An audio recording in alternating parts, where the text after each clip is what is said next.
maloi lau mali e aho e ki merere ia tonga ko tonga pe fia ki talitali le ki mo tolu ki mo unia ngongo mo le te o tonga uluang ki me waka mafoki te rivista ni tonga ki he hoani. Wakai koe ke ngahi ulu ia ngongo. Whafua ka wai e ki pale mia e whamaulahi fo o ko Filipe tunia tupo KC. Tuku whataimi ki tua e ngā ofisa polisi e waka uhi kina mau i e lao ki ngahi tut uni wha urunganga ko ia e potu ngawe. Pia ka kanta konferenisi whata angai kautau ki ngahi waafa kautau ko ia Pasifiki o noa wha. A iene kau ki ai e ki tau ko ia kautau ene a whio pirikatia no pele fi la kipa. O kuta iebe me ngahi o ngō ke ana yange ko ia wakailiwa eni ki e whakaikiki.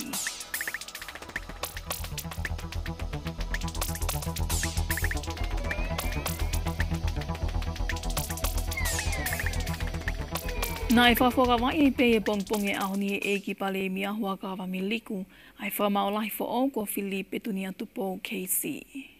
Ko no whawhora wai e ni o whamaolahi tupo ki la kanga whamaolahi e whamauanga mo e whamauanga kele o tonga. Ko e hiri eni hano tali e whakatako ni mo i pe nolo ai ne a whio ke whoto uia ki he lakangani. Nā e whawhora wai pe a pe tunia tupo KC i he loki whataanga e kabineti o kawiat ki ai a hono hoa klo tupo.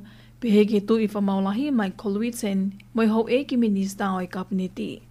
Ko petunia tupo KC ko i whawhunga lauia ko whahok whatongia tau lahi i he mala e o i lau i tongani pe a ku whapapa i lahi ia i he ni whahok whatongia le lei mo whai to tonu. I he ni pehe lewa ku kau whakataha ia petunia tupo KC mo i tu i whamaulahi mai Kolwiten QC pehe ke whamaulahi Nicholas Cooper i whamau ko ia i whamau anga o tonga.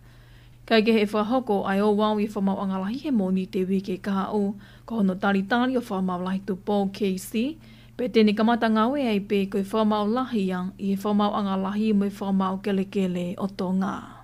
Me i whamau angatangi na e kakato i pe he a hone e ngahi malanga tuku he tangi e kau whafunga lau ai ni ihe kau whafunga ai ne whahala ia iki nao tole whamau angalahi ki he totongi ke whalato i pe he ke ni ihi ne ulungia e nau hopo. Nei osi pe whonke ni awhio na whahua atu e malanga e whawhunga malolo tonga tapuasi misi stika ai koe ni tangi eni ki whamau anga tangi whilawe i mo eni tuwaki e whawhunga loro tonga koto ki tā o hila langi whasi. Koe hopo whoki koe ni na e whatai au ngā iangi he whamau lahi ia ai ngahi tu uni pe ngahi tuwaki i koe ene tuwaki a kia toki tā whasi koe hina i kaiha ngahi whamo oni whiunga. Nei kau ki heni mo na whahua atu e malanga i he tangi e whawhunga kakai o tonga tapu whāta tāwhu moiaki, hili au na whahala iai ke ngai tuan ki i ne whai e no kaunga kandidati ko mā tēni i tāpu eluelu. Ko na whahua atu e malanga o moiaki, ni whawhunga ia e whawhunga lao pe loia e ni ino sila ko Tom Weston QC, ka koe whamau lahi malolo ia i Otmot Kuki, ka e whawhunga i lewa e whawhunga lao mino sila ko Dr. Rodney Harrison a mā tēni i tāpu eluelu. Nei lava i pēr ni awhi mo ni whahua atu e malanga e whawhunga kakai o tonga tapo no ai ni whahua atu ia e ni whawhunga lao ko sio si whātu o ta whaiwa. Nei o se pēr ni awhi mo ni whahua atu e malanga e whawhunga kakai o tonga tapo fitu sio ni Singstar Saulala ai ni whahua atu ia e ni whawhunga lao ko Clive Edwards pēr whawhunga i pē e pi veni ia i e ni malanga. Koe ngai malanga koe ni ka whawhunga ki whamaanga tangi whilawe i pē me ngai mātuunga ke he pē me he tutu uni ia whangatuku ko ia ai whamau lahi whilawe i me nau ngahi hopo Stevie Lee. No tonga nini lava kakato i pē mo i malanga tuku ko ia i he tangi whawhunga kakai o tonga taponga furuwha whikau toki tāpo hiwātia ne toa, hili au na whahala ia i mu whakatea o ngā i ne whili he tā o kōsi, i ne hopo ko ia me ofisa kolo malolo talasiu kriko lio tanila kiu. I kai ngatai kana e kaufu ki heni mo i ne tangi ki hola i ne hopo mo hono kau ngā kandidati mi tonga taponga furu, aia ko Gabrieli Militoni lanu mata. Kai ke heo ku mahino pe foki na i kai ke kau ai kau ngā kandidati a ai whawhunga kakai o tonga tapu ni ma a ka nete lauti i he tangi koe ni. Nei kau pe me whawhunga kakai malolo koe tonga tapu ulaki si au sipo hiwa i he tangi ki whamau anga tangi, ka nei whahu tohi pe e ni tangi. E toki tala e ngahi tūtu uni a whangatuku a muiangi. Kua whapapau i eni me he komisiona polisi Shane McLennan a hono tuku whakataimi ki tō ai toko o he kau ofisa polisi. Ko hike na mau i e lau ki ngai tūtu uni whaolunganga ko ia ai poto ngā wefkau ake meni i ko ia ku tau he tuki nau tolu ke malu o e kau polisi. I hangonga tuku mai ne whapapau i mai ai e McLennan, Kono tuku whataimi ki tu ai ang ofisa polisi ko ini ko hilia hono whato ka ngai mi he ola i ngai whato tolo ko ia urotonga whakahoko i he lorotonga ni. Lorotonga ni ne mahino mi he ola i sula ni whai ke sino me tā pule ta uawa mi lapaha ai ni malo lorotonga i hono tangohi i he malu e kau polisi apitanga polisi mua ko i tau na kita. Ko i mata pule ko ini ko whileti manu tahi po wono ai ko sula ko ini ni whaia a niafi o mahino ai pe hono lape toki a tālewa hono sino ke whamiri i he whiawhia niafi. Ko hika ke hoko hoko ate ngai whata tolo mo i whia mao ke oana ate hoko e palapale mata tau he kahau. Ko o tā puni e ngai pirisoni ko tā peitonga tā puni tuku ke he pe ai pirisoni ko ia i aptanga polisi no ko alofa. O kau ki heni mohono toi wakai i e tōtu uni ngāwe e potu ngāwe ki hono tau he kau mau lao i he malu o e kau polisi. I kai ngā tae whotu tu me ngai polokalama ko e potu ngāwe o whilawe me ngai ka venga ke he pe i he totonu ko e tangata me ngai tōtu uni ngāwe ke whahoko ia i he wiki e kaha ui he ngai aptanga polisi ko tōpe. O whai whoki mo i sio e potu ngāwe ke whaton tonu me ngai whotu tu ngāwe e potu ngāwe ke toi whamalo hia ai tu unga hao e malo e kau ngāwe pe heki he ni ihi ko ia mau lao ku tau hia tuki nao tolu ke malo e kau polisi. Nā e me ate egi tau e ni kau tau e ni awhio, pirikatia no pele whila kepa ke whata anga e konferenis whata uhono wa whakoe kau taki e ngahi wa awha kau tau ai Pasifiki ai ne whahoko eni sene Australia o ka mata i he mōni te kohono wa ni mai mahinani o ka kanto mai ki e aho pulelulu kohono wa whitu. Alice tupo mo i whai kiki. Ko e konferenisi ko nina te taki pea e waa whakakautaua Australia pe ke waa whakakautau kaya Amerika na tokanga kina a ngahi ngā wiki Pasifiki a ne whawhawhonga i mai e taki koia waa whakakautau kaya Australia Senale Enkers Campbell pe peheke ko manta koia waa whakakautau kaya Amerika na tokanga kina ngahi ngā wiki Pasifiki ko Admiral Chauncey Aquilino. Ko no whatataha i mai e kau taki koia o ngāhi waa whakakautau kai ngai whanua e wā whitu i he Pasifiki mo i lope ke konferenisi koe ni, au tau moe ke whai a hono wakai i ke to hiki i hake ngāhi lao me tūtu uni ke Pasifiki. Na kau i ngai ka venga koe nei whai a hono tālanga i e ngahi ngāwe malu i ke whiriri wako ea, koe ngahi teknolosia whamui mei taha pe peheke ngā e hulotonga hoko koia i Ukraine me ngai whanua koe i Pasifiki.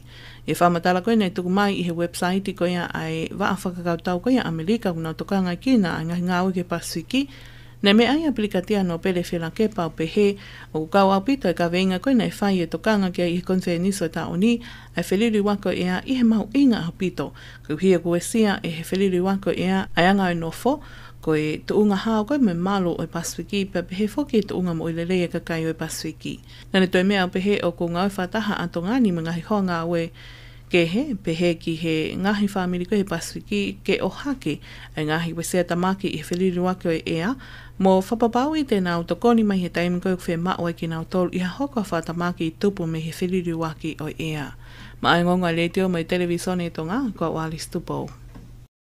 O ku kawata to ngani ke whata hono wai ko silio i mao mawhai whawaha apuri anga ke makakolo ai Kristahi ai au whahokoia i Kingston, Jamaica.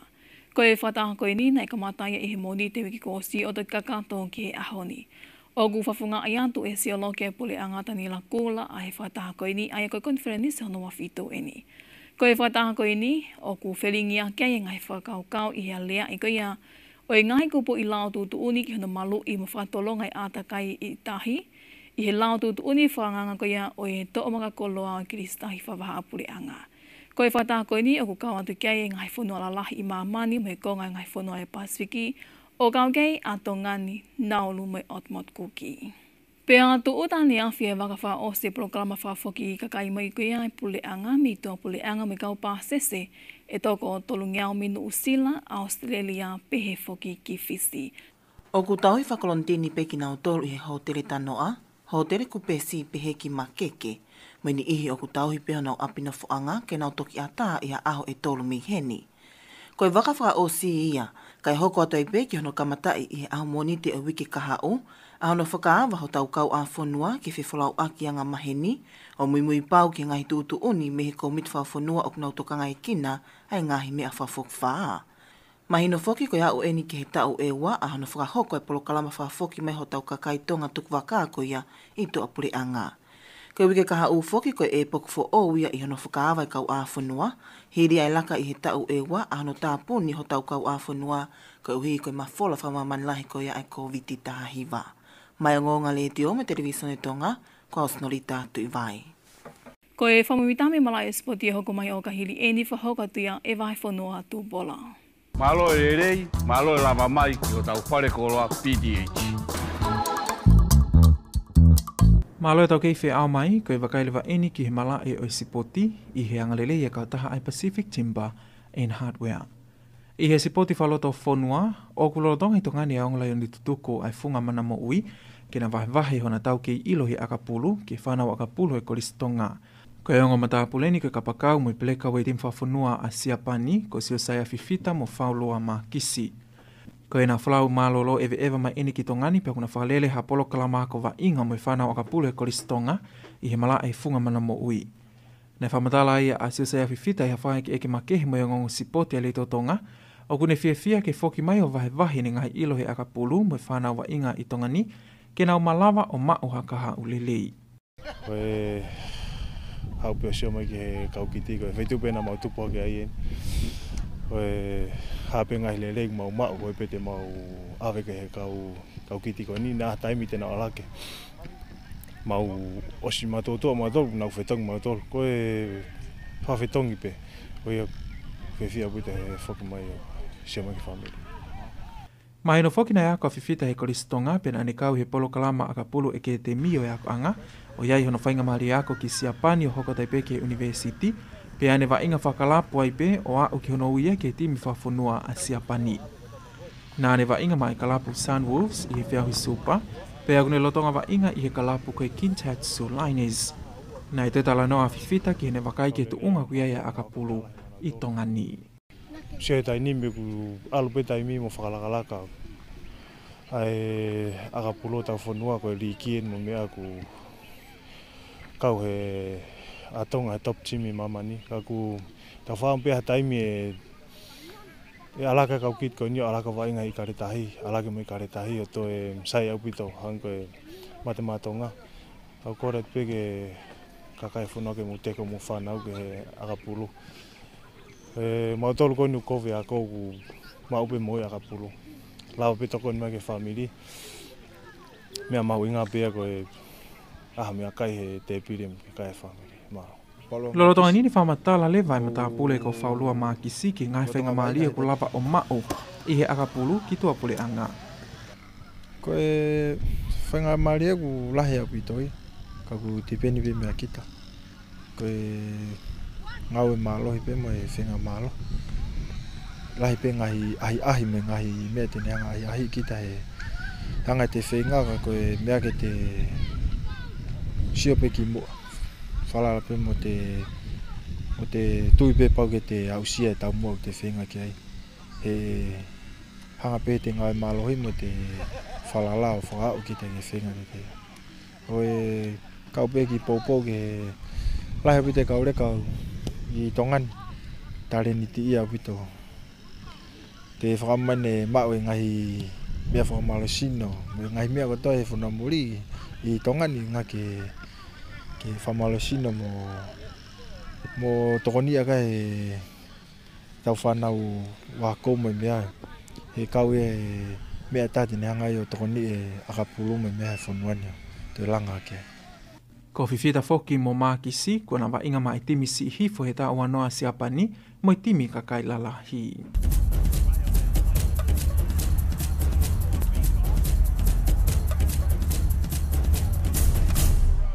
Ki moi pe tau mawai te tawaka ingi pehen ki he ngahi ulu I ngongo. Whawhua ka wai he egi pale mia a he whamaolai whaong ko Filipe Tunia tupo KC. Tuku whataimi ki tu ai ang officer police e waka uhika na mau I alau ki ngai tu uni whaol nganga ko iai poto ngawe. Pea kakato ai konferenis whatahataha ko ia ai kautau ke ngai wa a whakautau e Pasifiki hono wa wha. Ai anai me antukai e ki tau e kautau e ne a whio pirikatia no pe le fi lakepa. Ko i ngai ngongo pe ia I lea whatonga mo le te o tonga ulua ki mo I waka mafo ki televisione tonga ki he hoani. O gai e wha amu ne au taki kotoa pe ngai o moni ki ora to whale kotoa pe. Whamaro tu hike tau kei whi au mai, ka mo mea.